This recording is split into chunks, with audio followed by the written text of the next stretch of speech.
നാമജപത്തിൽ മുഴുകാതാർക്കും ഈശനിലെത്താനാവില്ല. നാമജപത്തിൽ മുഴുകാതാർക്കും ഈശനിലെത്താനാവില്ല. ഭക്തിരസത്തിൽ ലയിച്ചിടാതെ മുക്താവസ്ഥ ലഭിക്കില്ല. മുക്താവസ്ഥ ലഭിക്കില്ല. ഹരിയോം ഹരിയോം ഹരിയോം ഹരിയോം ഹരിയോം ഹരിയോം ഹരിയോം ഹരിയോം ഹരിയോം ഹരിയോം ഹരിയോം ഹരിയോം.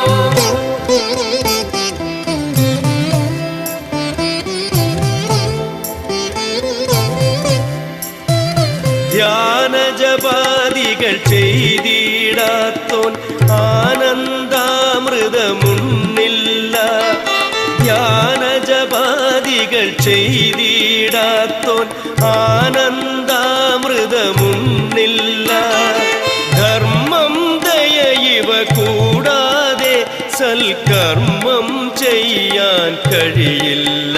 സൽക്കർമ്മം ചെയ്യാൻ കഴിയില്ല.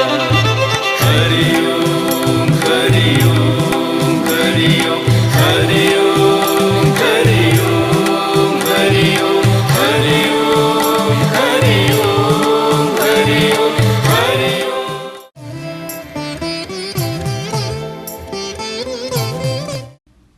പലപ്പോഴും നമ്മുടെ ജീവിതം നാം പ്രതീക്ഷിക്കുന്നത് പോലെയൊക്കെ ആവാത്തതിന് കാരണം നാം മറന്നുപോകുന്നൊരു വസ്തുത, എന്തിനാണ് നാം ഇങ്ങോട്ട് വന്നത് എന്നുള്ളതാണ്. നമ്മുടെ ധർമ്മത്തെക്കുറിച്ച് നമ്മൾ വ്യക്തമായി മനസ്സിലാക്കാത്തിടത്തോളം കാലം, നമ്മുടെ ഉത്തരവാദിത്വത്തെ, യഥാർത്ഥ ഉത്തരവാദിത്വത്തെക്കുറിച്ച് നാം യഥാർത്ഥത്തിൽ മനസ്സിലാക്കാത്തിടത്തോളം കാലം ജീവിതമെന്നും പ്രശ്നങ്ങളും പ്രയാസങ്ങളും പ്രതിസന്ധികളും ഉണ്ടായിക്കൊണ്ടിരിക്കും. നമ്മൾ ഇപ്പോൾ പലരും ജീവിച്ചുകൊണ്ടിരിക്കുന്നത് കുറേ കാര്യങ്ങൾ അവർ മനസ്സിലാക്കിയിട്ടുണ്ടെങ്കിലും പ്രധാനമായിട്ട് നമ്മുടെയൊക്കെ ഉള്ളിലുണ്ടാകുന്ന ഒരു വിചാരം, നമുക്കല്ല കുഴപ്പം, നാം മറ്റുള്ളവരുടെ കൂടെ ജീവിക്കുമ്പം അവർക്കാണ് കുഴപ്പമെന്നാണ്. So we try to improve others. നമ്മൾ മറ്റുള്ളവരിലാണ് കുറ്റവും കുറവും കാണുന്നത്. നമ്മളിൽ ഒരിക്കലും എന്ത് കാണില്ല, ഒരു കുറവുകളും കാണില്ല. വി ആർ പെർഫെക്റ്റ് നമുക്ക് തോന്നും. അങ്ങനെ നമ്മൾ ക്രമേണ when we try to improve the world, നമ്മൾ ഈ ലോകം നന്നാക്കാൻ ശ്രമിക്കും തോറും നിങ്ങളെ മറ്റുള്ളവർ അവഗണിച്ചിരിക്കും, നിങ്ങളെ മറ്റുള്ളവർ പുറന്തള്ളിയിരിക്കും. അതുകൊണ്ടായിരിക്കാം ലോകപ്രസിദ്ധനായ ശാസ്ത്രജ്ഞൻ പറഞ്ഞത്, those who came to save the world, they were shaved off. ലോകം രക്ഷിക്കാൻ വേണ്ടി വന്നവരൊക്കെ ലോകം ഷേവ് ചെയ്ത് വിട്ടിട്ടുണ്ട്. ലോകത്തെ രക്ഷിക്കുക എന്നുള്ളത് പൊളിറ്റീഷ്യന്മാരുടെ ധർമ്മമാണ്. അതുകൊണ്ടാണ് നോക്കൂ നിങ്ങൾ, ലോകം രക്ഷിക്കാൻ വേണ്ടി അവർ ശ്രമിക്കും തോറും അവരെ രക്ഷിക്കാൻ അവർക്ക് പറ്റുന്നില്ല. അവരെ അടുക്കും തോറും അകന്നുകൊണ്ടിരിക്കുകയാണ്.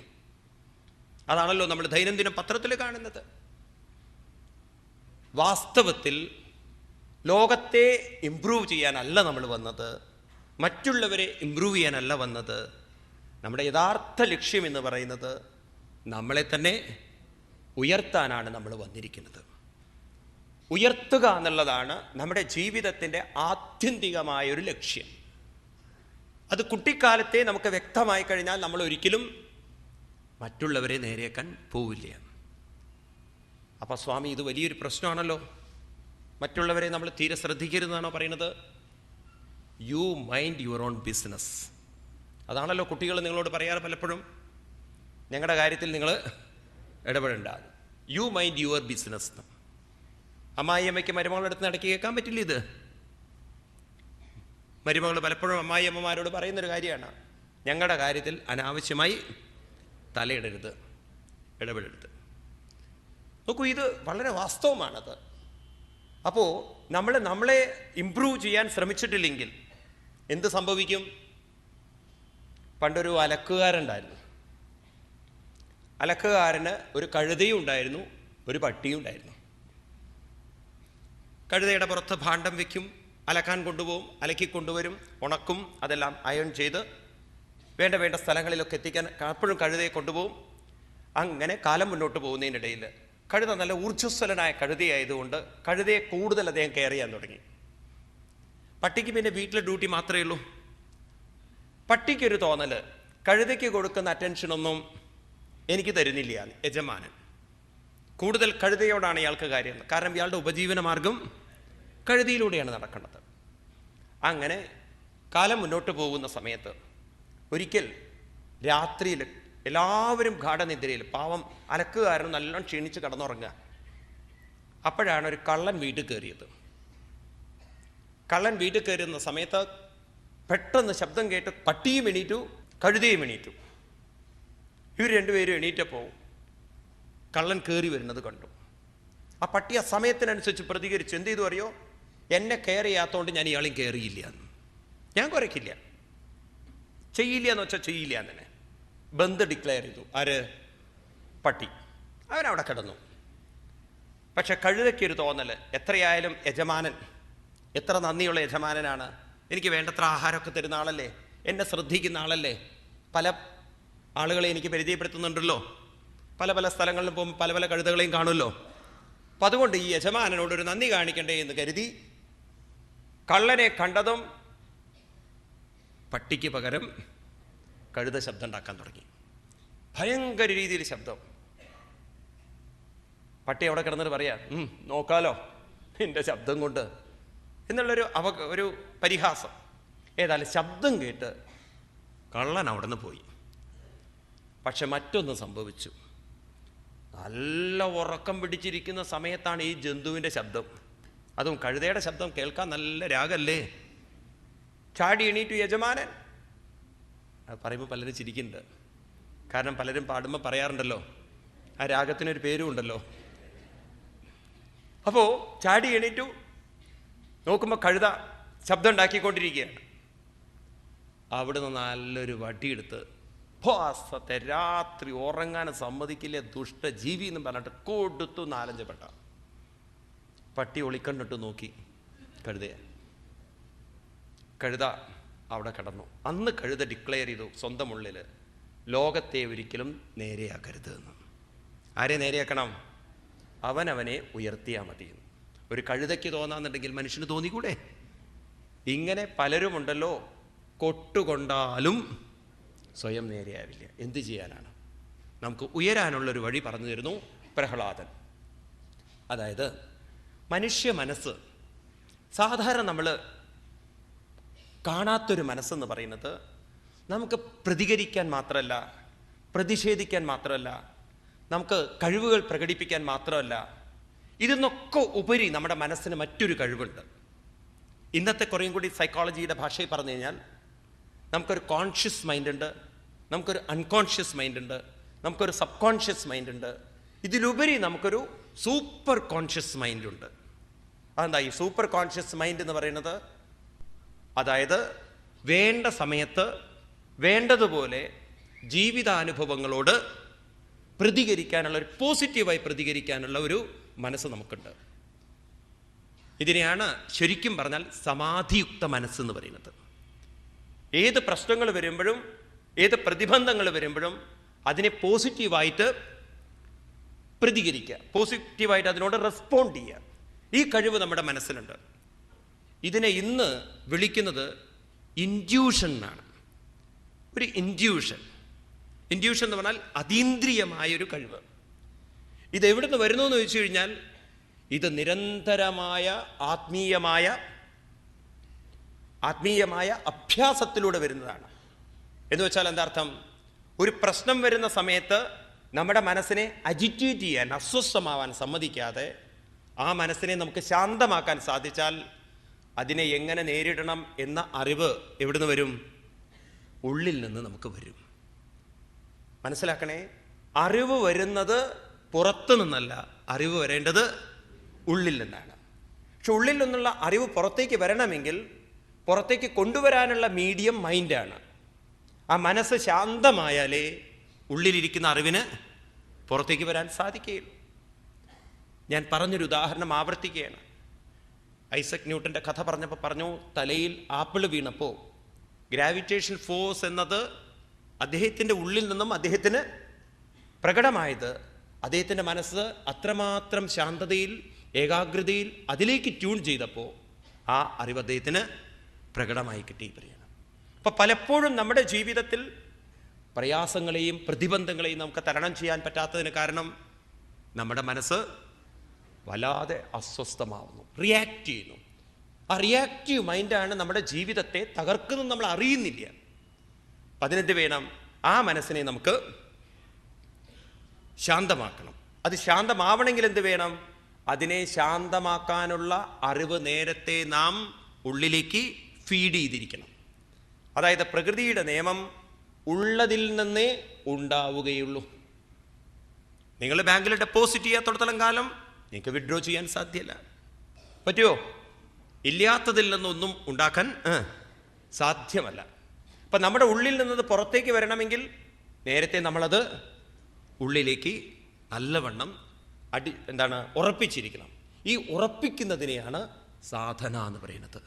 അങ്ങനെ നമ്മൾ നിരന്തരമായൊരു അഭ്യാസത്തിലൂടെ ഇത് നേടിയെടുത്തു കഴിഞ്ഞാൽ ഏത് പ്രശ്നങ്ങൾക്കും പരിഹാരം നമുക്കുണ്ട്.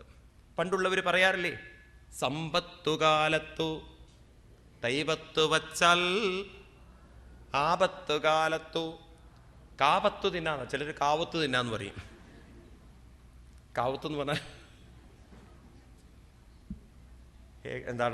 തിരുവാതിരയ്ക്ക് കൂട്ടുണ്ടാക്കുമല്ലോ, ആ കാ ഒത്തല്ല, ഇത് കാ പത്ത്. അപ്പം നേരത്തെ സമ്പത്തുള്ളപ്പം വേണം ഇൻവെസ്റ്റ് ചെയ്യാൻ, അപ്പോഴേ നമുക്ക് ആപത്ത് കാലത്ത് അത് പ്രയോജനപ്പെടുള്ളൂ പറയാണ്. അപ്പോൾ കുട്ടിക്കാലത്ത് തന്നെ നമ്മൾ ആധ്യാത്മികമായ കാര്യങ്ങൾ കേട്ട് മനസ്സിലാക്കി അഭ്യസിച്ചു കഴിഞ്ഞാൽ യൗവനത്തിലും മധ്യവയസ്കതയിലും വാർദ്ധക്യത്തിലും ഇതെല്ലാം നമുക്ക് പ്രയോജനപ്പെടും. അതൊന്നും നേരത്തെ ഇൻവെസ്റ്റ് ചെയ്യാതെ ജീവിതം നയിക്കുമ്പോഴാണ് കുറേ കഴിഞ്ഞാൽ മറ്റുള്ളവരുടെ പെരുമാറ്റങ്ങൾ ഉൾക്കൊള്ളാൻ പറ്റാതെ ജീവിതത്തിൽ അസ്വസ്ഥരായി ജീവിക്കേണ്ടി വരുന്നത്. നിങ്ങൾ നോക്കൂ, പ്രായമായിട്ടുള്ള ഒരുവിധം ആളുകളെയൊക്കെ നോക്കൂ, അവരുടെയൊക്കെ മനസ്സിൽ ഒരുപാട് വിഷമങ്ങളും ദുഃഖങ്ങളും ഉള്ളതിന് കാരണം ആ വിഷമങ്ങളെയും ദുഃഖങ്ങളെയും അതിവർത്തിക്കാനുള്ള അറിവ് അവരുടെ ഉള്ളിൽ ഇല്ലാത്തത് കൊണ്ടാണ്. ശരിയല്ലേ? നോക്കൂ, ചിന്തിക്കൂ നിങ്ങൾ. പ്രഹ്ലാദൻ നമ്മളോട് പറഞ്ഞു തരുന്നു ഇതെങ്ങനെയൊക്കെ പരിഹരിക്കണമെന്ന്. ഇവിടെ വെച്ചിട്ട് നമുക്ക് ഈ 2 അധ്യായങ്ങൾ, അതായത് 7-ാമത്തെ സ്കന്ധത്തിൽ 6ഉം 7ഉം അതിഗംഭീരങ്ങളായ 2 അധ്യായങ്ങളാണ്. പ്രഹ്ലാദൻ തൻ്റെ ജീവിതാനുഭവം, ഏത് പ്രശ്നത്തെയും പരിഹരിക്കാനുള്ള കഴിവ് നമ്മളിലുണ്ടെന്ന് പ്രഹ്ലാദൻ നമുക്ക് കാണിച്ചു തരികയാണ്. അതിനെന്ത് വേണം? ശ്രീ പ്രഹ്ലാദ ഉവാച കൗമാര ആചരേത് പ്രാജ്ഞോ ധർമാൻ ഭാഗവതാനിഹാം ദുർലഭം മാനുഷം ജന്മ തദപ്യധ്രുവമർത്തതം. കൗമാര ആചരേത് പ്രാജ്ഞ, പ്രാജ്ഞ വിവേകം ഉള്ളവര് എന്ത് വേണം? കൗമാര ആചരേത് ധർമാൻ ഭാഗവതാൻ, കൗമാരത്തിൽ തന്നെ ഭാഗവത ധർമ്മത്തെ ആചരിക്കണം. ഇവിടെ ആചരണം എന്നുള്ള വാക്കാണ് ഉപയോഗിച്ചത്. കൗമാര ആചരിയെന്നാണ്. അതായത് നാം ആധ്യാത്മിക ജീവിതം എന്ന് മുതൽ തുടങ്ങണം? കുട്ടിക്കാലത്ത് തന്നെ ആരംഭിച്ചിരിക്കണം. ധർമാൻ ഭാഗവതാൻ എന്നാണ്. ഭാഗവത ധർമ്മത്തെ ആചരിക്കണം എന്നാണ്. നിങ്ങൾ ഇപ്പോൾ ആചരിക്കുന്നുണ്ടല്ലോ ക്ഷേത്രധർമ്മത്തെയാണ്. ഇവിടെ ക്ഷേത്രധർമ്മം എന്നല്ല പറഞ്ഞിരിക്കുന്നത്, ഇവിടെ ഭാഗവത ധർമ്മം എന്നാണ്. അപ്പം എന്താ ഭാഗവത ധർമ്മം? അതിലേക്ക് നമുക്ക് കടക്കാം, അവിടെ നിൽക്കട്ടെ. എന്തുകൊണ്ടാണത് പറഞ്ഞിരിക്കുന്നത്? ഇങ്ങനെ പറയാൻ കാരണം ദുർലഭം മാനുഷം ജന്മ, ഈ മനുഷ്യജന്മം എന്ന് പറയുന്നത് ദുർലഭമാണ്. എന്ന് പറഞ്ഞാൽ എന്താ അർത്ഥം? മനുഷ്യജന്മത്തെ എന്നും ഒരേപോലെ പിടിച്ചു നിർത്താൻ നമുക്ക് സാധ്യമല്ല. നമ്മുടെ സൗന്ദര്യം, നമ്മുടെ കഴിവ്, നമ്മുടെ അറിവ്, നമ്മുടെ ആരോഗ്യം, നമ്മുടെ സാമ്പത്തിക അവസ്ഥ എന്നും ഒരുപോലെ പിടിച്ചു നിർത്താൻ പറ്റുമോ? പറ്റില്ല. അപ്പം നമുക്ക് പിടിച്ചു നിർത്താൻ പറ്റാത്തൊരു സാധനം, നമ്മുടെ കയ്യിൽ നിന്ന് നഷ്ടപ്പെട്ടു പോകുന്നൊരു സാധനം, അത് കയ്യിൽ വെച്ചുകൊണ്ട് നമ്മളോട് പറയുകയാണ്, ഇനി നിങ്ങൾ എന്ത് വേണം? ഈ സാധനം നഷ്ടപ്പെടുമ്പോഴും തളരാതിരിക്കണമെങ്കിൽ, പതറാതിരിക്കണമെങ്കിൽ, ജീവിതത്തിൽ അതിനെ ധൈര്യത്തോടുകൂടി നേരിടണമെങ്കിൽ ഏതാചരിക്കണം? ധർമാൻ ഭാഗവതാൻ ധർമാൻ, ഭാഗവത ധർമ്മത്തെ ആചരിക്കണം. തദപ്യധ്രുവമർത്തതം, അതാണ് ജീവിതത്തിൽ നമ്മൾ ചെയ്യേണ്ടത്. യഥാ ഹി പുരുഷസ്യേഹ വിഷ്ണോ പാദോപസർപ്പണം യഥേഷ സർവഭൂതാനം പ്രിയ ആത്മേശ്വരസ്സുകൾ. എന്താണ് ഭാഗവത ധർമ്മം എന്ന് പറഞ്ഞു തരികയാണ്. പുരുഷഹായിക ഈ ജീവിതത്തിൽ നമുക്ക് ഓരോരുത്തർക്കും ചെയ്യാനുള്ളത് പാദോപസർപ്പണം വിഷ്ണു, വിഷ്ണുവിൻ്റെ പാദത്തിൽ നമ്മളെ അർപ്പിക്കലാണ് ഭാഗവത ധർമ്മം. ആൻസർ വളരെ ക്ലിയറാണ്. അപ്പം അർപ്പണമാണ് നമ്മുടെ ഏറ്റവും വലിയ ധർമ്മം. അർപ്പിക്കുക എന്ന് പറഞ്ഞു കഴിഞ്ഞാൽ അർത്ഥം നമ്മളെ തന്നെ സമർപ്പിക്കുക. ഇവിടെ നമ്മളെ സമർപ്പിക്കുക എന്ന് പറഞ്ഞാൽ എന്താ അർത്ഥം? നിങ്ങൾ ഞാനെന്നും എൻ്റെ എന്നും നമ്മുടേതെന്നൊക്കെ പറയുന്നത് ശരീരം കൊണ്ടല്ല. നിങ്ങൾ ഞാനെന്നും എൻ്റേതെന്നൊക്കെ പറയുന്നത് നിങ്ങളുടെ മനസ്സുകൊണ്ടാണ്. മനസ്സില്ലെങ്കിൽ നിങ്ങൾക്ക് ഞാനെന്നും എൻ്റേതെന്നൊക്കെ പറയാൻ പറ്റുമോ? ഇല്ല. അപ്പൊ പിന്നെ ആ മനസ്സിനെ എവിടെ സമർപ്പിക്കണം? വിഷ്ണുവിൽ സമർപ്പിക്കണം. വിഷ്ണു എന്ന് പറഞ്ഞാൽ ആരാണ്? ഇവിടെ ശംഖുചക്ര കഥാരൂപത്തെയാണോ വിഷ്ണു എന്ന് പറയുന്നത്? അല്ല. പിന്നെ ആരാണ് വിഷ്ണു? വിഷ്ണു സഹസ്രനാമത്തിൽ തന്നെ വിഷ്ണുവിനെ പരിചയപ്പെടുത്തി തരുന്നത് വിശ്വം വിഷ്ണുർവഷട്കാരോ ഭൂതഭവ്യഭവൽ പ്രഭു ഭൂതഗദ്ഭൂതബദ്ഭാവോ ഭൂതാത്മാ ഭൂതഭാവന. ആരായിട്ടാണ് പരിചയപ്പെടുത്തി തരുന്നത്? സർവഭൂതങ്ങളുടെയും ആത്മാവ് തന്നെയായിരിക്കുന്ന, നമ്മളിൽ ഓരോരുത്തരിലും നിറഞ്ഞിരിക്കുന്ന ആ വിഷ്ണു. വ്യാപ്നോതി ഇതി വിഷ്ണു എന്നാണ്. എല്ലാവരിലും നിറഞ്ഞിരിക്കുന്ന, അല്ലെങ്കിൽ എല്ലാവരും ഏതൊരു ശക്തിയിലാണോ നിലനിൽക്കുന്നത് അങ്ങനെയുള്ള വിഷ്ണുവിൻ്റെ പാദം. പാദം എന്ന് പറഞ്ഞാൽ ഇവിടെ അർത്ഥം ആശ്രയം എന്നർത്ഥം. പുരാണങ്ങളിൽ ഭഗവാന്റെ പാദം എന്നുള്ളതിന് എപ്പോഴും അർത്ഥമെടുക്കേണ്ടത് ആശ്രയം എന്നാണ്. അതിനെയാണ് നമ്മൾ ആശ്രയിക്കേണ്ടത്. ആശ്രയിക്കുക എന്ന് പറഞ്ഞാൽ എന്താ അർത്ഥം? നമ്മുടെ ജീവിതത്തിൽ എപ്പോഴും നമ്മുടെ കൂടെ ഉണ്ടെന്ന് നമ്മൾ ഉറപ്പിക്കേണ്ടത് മറ്റുള്ളവരെയല്ല. ആരെയാണ്? ഭഗവാനെ മാത്രമേ നമ്മൾ ഉറപ്പിക്കാവൂ എന്നാണ്. കാരണം എന്തിനാ അങ്ങനെ ഉറപ്പിക്കുന്നത്? നമ്മൾ യുക്തി കൊണ്ട് ശാസ്ത്രീയമായി ചിന്തിച്ചു കഴിഞ്ഞാൽ ഈ ശരീരം വിഷ്ണുവിൽ നിന്ന് വന്നു എന്നുള്ളത് നിങ്ങൾ ഉറപ്പിക്കേണ്ട ആവശ്യമില്ല. നിങ്ങൾ ഉറപ്പിച്ചിട്ട് കാര്യമില്ല. നിങ്ങളങ്ങനെ ഉറപ്പിച്ചാലും ഈ ശരീരം പോകുന്നത് പ്രകൃതിയിലേക്കാണ്. അതുകൊണ്ട് ഈ ശരീരത്തിൻ്റെ ആശ്രയം പ്രകൃതിയാണ്. അപ്പോൾ പിന്നെ മനസ്സിൻ്റെ ആശ്രയമോ? അത് പ്രകൃതിയല്ല. കാരണം അത് വന്നിരിക്കുന്നത് പ്രകൃതിയിൽ നിന്നല്ല. പിന്നെ എവിടെ നിന്ന് വന്നു? ഇപ്പോൾ ഈ ശരീരത്തിൽ പ്രാണനെയും മനസ്സിനെയും കൂട്ടിഘടിപ്പിച്ചുകൊണ്ട് നിലനിർത്തുന്നത് ഉള്ളിൽ നിറഞ്ഞിരിക്കുന്നൊരു ചൈതന്യമാണെങ്കിൽ ആ ചൈതന്യം തന്നെയാണ് ഈ മനസ്സിൻ്റെ ആശ്രയം എന്ന് മനസ്സിലാക്കിക്കൊണ്ട് അതിലേക്ക് നമ്മുടെ മനസ്സിനെ ശ്രദ്ധ തിരിച്ചുകൊണ്ട് സമർപ്പിക്കാൻ സാധിച്ചാൽ നമ്മുടെ ജീവിതത്തിൽ നമുക്ക് മനസ്സിലാവും സർവഭൂതാനം പ്രിയ ആത്മ ഈശ്വര സുഹൃ. നമ്മുടെ പ്രിയനിൽ പ്രിയനായിട്ട്, നമ്മുടെ സുഹൃത്തായിട്ട് എപ്പോഴും കൂടെ ആരുണ്ടാവും? ഭഗവാനുണ്ടാവും. അപ്പം ഭാഗവത ധർമ്മം എന്ന് പറയുന്നത് കുട്ടിക്കാലത്തെ നമ്മൾ അഭ്യസിക്കേണ്ടത്, നമ്മുടെ കൂടെ എപ്പോഴും ഉണ്ടാവുന്നത് ഭഗവാൻ മാത്രമാണ്. ഭഗവാനേക്കാൾ പ്രിയനായി എനിക്ക് ഈ ലോകത്തിൽ ആരുമില്ല. ബാക്കിയുള്ളവരിലൊക്കെ നിങ്ങൾ സ്നേഹിച്ചോളൂ. അതുകൊണ്ടാണ് ഈ കോളേജ് പ്രേമം, അത് കഴിഞ്ഞാൽ മറ്റുള്ള പ്രേമൊക്കെ പറയുമ്പോണ്ടല്ലോ പറയുക ഐ ലവ് യു എന്ന് പറയും പെൺകുട്ടിയോട് പയ്യൻ. അവളും പറയും ഐ ലവ് യു. നാട്ടുകാരെന്ത് പറയും? ദേ ഫാൾ ഇൻ ലവ് എന്നാണ്. അങ്ങനെയാണോ പറയുക? ഇംഗ്ലീഷിൽ അങ്ങനെയല്ലേ പ്രയോഗം? ആണോ അല്ലയോ? They fall in love, they rise above love എന്ന് പറയില്ല. അപ്പം സ്നേഹത്തിൽ എപ്പോഴും ആളുകൾ വീണു പോകലാണ്.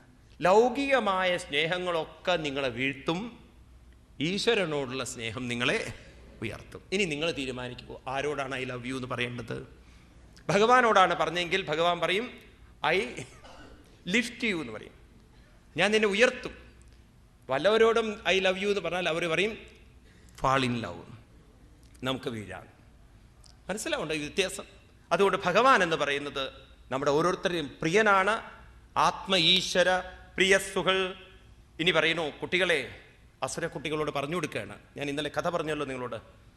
ഗുരുക്കന്മാർ പോയ സന്ദർഭത്തിലാണ് അസുരക്കുട്ടികൾക്ക് പ്രഹ്ലാദൻ ക്ലാസ് എടുക്കുന്നത്. പറയാണ് സുഖമൈന്ദ്രികം ദൈത്യം ദേഹയോഗേന ദേഹിനം സർവത്ര ലഭ്യതേ ദൈവാൽ യഥാ ദുഃഖമയജ്ഞത സുഖം ഐന്ദ്രികയം ദൈത്യ ദേഹയോഗേന ദേഹിനം. 5 വയസ്സുള്ളൊരു കുട്ടി ഇത്രയൊക്കെ മനസ്സിലാക്കിയിരിക്കണം. എന്താണ് സുഖം എന്ന് പഠിപ്പിച്ചു കൊടുക്കുകയാണ്. സുഖം എന്ന് പറയുന്നത് മനസ്സിൻ്റെ ഇന്ദ്രിയത്തോടും ആ ഇന്ദ്രിയത്തോട് ചേർന്നിരിക്കുന്ന വിഷയത്തോടുമുള്ള ലയമാണ്, ചേർച്ചയാണ് സുഖം. അപ്പം നിങ്ങളൊരു സാധനം അനുഭവിക്കുമ്പോൾ നിങ്ങളുടെ മനസ്സ് ആ ഇന്ദ്രിയത്തോട് ചേർന്ന് ആ വിഷയത്തിൽ അങ്ങോട്ട് ലയിക്കുമ്പോൾ നിങ്ങൾക്ക് സുഖം കിട്ടും. ചുരുക്കി പറഞ്ഞാൽ ലയമാണ് സുഖം. എന്നാൽ നമ്മുടെ മനസ്സിന് ഈ ലൗകിക ലോകത്തിൽ നിന്ന് പരിപൂർണ സുഖം കണ്ടെത്താൻ സാധ്യമല്ല എന്നാണ്. അതെന്തുകൊണ്ടാണ് ഇത്രയും സാധ്യമല്ലാത്തത്? കാരണം ഒരു ഇന്ദ്രിയത്തോടും കൂടുതൽ നേരം ഒട്ടിപ്പിടിക്കാൻ നമ്മുടെ മനസ്സിന് സാധ്യമല്ല. പ്രകൃതി സമ്മതിക്കില്ല. പ്രകൃതി കുറച്ചു കഴിഞ്ഞാൽ അതിൽ നിന്ന് വേർപെടുത്തും. ഒരേ സാധനം നിങ്ങൾ ദിവസം ഒന്ന് കഴിച്ചു നോക്കൂ, സമ്മതിക്കില്ല. നിങ്ങളുടെ നാവ് പറയുന്നത് ശരിയാവില്ല എന്ന്. ഒരേ ആളെ എന്നും കണ്ടു നോക്കൂ, നിങ്ങൾക്ക് മടുപ്പ് വരും. ഒരേ കാര്യങ്ങൾ നിങ്ങൾ ദിവസവും ചെയ്യുന്ന പോലെ ചെയ്തു നോക്കൂ, നിങ്ങൾക്ക് മടുപ്പ് വരും. ഏത് കാര്യത്തിൽ അങ്ങനെയാണ്. അതുകൊണ്ട് മനുഷ്യ മനസ്സെന്ന് പറയുന്നത് വൈവിധ്യങ്ങളാണ്, പലതും വേണം അതിന്. അതുകൊണ്ടാണല്ലോ നമ്മുടെ സദ്യക്ക് അനവധി വിഭവങ്ങൾ. ഒരു കറി ഒരു ചോറ് മാത്രം തന്നിട്ടുണ്ടെങ്കിലോ മടുപ്പ് വരും. ചോറ് വേണം, കറി വേണം, അതിൻ്റെ ഇടയ്ക്ക് അവിടെ തൊടണം ഇവിടെ തൊടണം, പല പല രസങ്ങളിൽ തൊടുമ്പം സദ്യ കേമ എന്ന് പറയും. മനസ്സിന് അങ്ങനെയാണ്, പല വിഭവങ്ങൾ വേണം, പലതും വേണം. അപ്പം അങ്ങനെയുള്ള മനസ്സിന് ഒരു ഇന്ദ്രിയത്തോടും ഒട്ടിപ്പിടിക്കാൻ സാധിക്കാത്തതുകൊണ്ട് ഒരു ഇന്ദ്രിയത്തിലൂടെയും പരിപൂർണ സുഖം അനുഭവിക്കാൻ സാധ്യമല്ല. ഇതാ കുട്ടി മനസ്സിലാക്കിയിരിക്കണം. തൽ പ്രയാസോന്ന കർത്തവ്യോ യഥ ആയുർവേപരം നത്തതാ വിന്ദതേ ക്ഷേമം മുകുന്ദചരണാംബുജം. പക്ഷേ വിവേകികളല്ലാത്ത ആളുകൾ എന്ത് ചെയ്യും? ഇന്നെനിക്ക് സുഖം കിട്ടിയിട്ടില്ലെങ്കിൽ നാളെ കിട്ടും, നാളെ കിട്ടും, നാളെ കിട്ടും, നാളെ കിട്ടും. ഈ കണക്ക് കൂട്ടലിൽ അവരിങ്ങനെ സുഖത്തിന് വേണ്ടി പലതും ആർജിച്ച് ആയുർവ്യയം, അവരുടെ ആയുസ്സിനെ അവർ നശിപ്പിച്ചിട്ട് ക്രമേണ അവർ തിരിച്ചറിയുന്നത് ഒരു വശത്ത് ശരീരം ക്ഷീണിച്ചിരിക്കുന്നു, മറുവശത്ത് മനസ്സിൻ്റെ മോഹങ്ങളും ആഗ്രഹങ്ങളൊന്നും കെട്ടടങ്ങിയിട്ടില്ല. ശങ്കരാചാര്യ സ്വാമികൾ പറയുന്നത് പോലെ അംഗം കലിതം ഫലിതം തുണ്ടം ദശനവിഹീനം ജാതം തുണ്ടം വൃദ്ധോ യാതി ഗൃഹീത്വാ ദണ്ഡം തദപിന മുഞ്ചതി ആശാപിണ്ഡം. ശരീരം ക്ഷീണിച്ചു, പല്ല് പോയി, കാത് പോയി, എന്നിട്ടും മനസ്സിൻ്റെ ആഗ്രഹങ്ങളൊന്നും പോയിട്ടില്ല. കാരണം ഇതൊക്കെ നാളെ അനുഭവിക്കാം, നാളെ അനുഭവിക്കാം എന്ന് പറഞ്ഞ് വെച്ചിരുന്ന നാളെ നാളെ നാളെ എന്ന് പറഞ്ഞപ്പോൾ എന്തുണ്ടായി? അനുഭവിക്കാനുള്ള സാധനം തളർന്നു പോയി. അനുഭവിക്കണം